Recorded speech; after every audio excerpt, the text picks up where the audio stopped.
திருப்பரங்குன்றத்தில் இந்து முன்னணி அமைப்பும் அப்புறம் பாஜகவும் சேர்ந்து கலவரம் பண்ணுறதை நம்ம பார்க்க முடியுது. இந்த கலவரம் நீங்கள் சாதாரணமாக நடக்கிற மாதிரி பார்க்க முடியாது. ஏன்னா தொடர்ந்து சில மாதங்களாக வட இந்தியாவை சேர்ந்த இந்துத்துவ அமைப்புகளும் பாஜக ஆதரவாளர்களும் தமிழ்நாட்டை குறிக்கிறத பார்க்க முடியும். தமிழ்நாட்டில் இந்துக்களுக்கு பாதுகாப்பு இல்லை, மிக மோசமான நிலையில் இருக்காங்க அப்படின்னு ஒரு எதிர்மறை கருத்தை பரப்பிட்டு இருக்காங்க. அது மட்டும் இல்லாமல் தமிழ்நாட்டுடைய கட்டிடக்கலைகளை இந்து கட்டிடக்கலை அப்படின்னும் தமிழ் மன்னர்கள் எல்லாத்தையும் இந்திய மன்னர்கள்னு சொல்லிட்டு இங்கே இருக்கிற தமிழ் சார்ந்த எல்லாத்தையும் இந்துத்துவாவை மாற்றுறதுக்கு முயற்சி பண்ணிட்டு இருக்காங்க. இதெல்லாம் இன்னமும் நடக்கிறதுக்கு காரணம் என்னென்னா, தமிழர்களில் கோயிலேருந்து திராவிடம் வெளியேற்றினது தான்.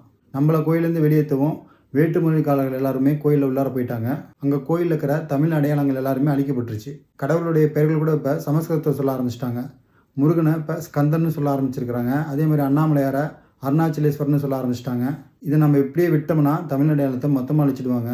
மந்திரங்கள் தமிழில் ஓதுறது கிடையாது. இன்னமும் தமிழர்களுக்கு புரியாத சமஸ்கிருதத்தில் தான் சொல்லிட்டு இருக்காங்க. மசூதி தேவாலயங்களில் கூட தமிழ் போயிடுச்சு. ஆனால் இன்னமும் கோயில்களில் தமிழ் ஏறவே இல்லை. என்றைக்கு நம்மளுடைய தமிழ் கோயில் மேலே ஏறுதோ, என்றைக்கு கும்பாபிஷேகமும் குடமுழுக்கு ஆகுதோ, அன்னைக்கு இந்த கலவரங்களுக்கெல்லாம் வாய்ப்பே இருக்காது.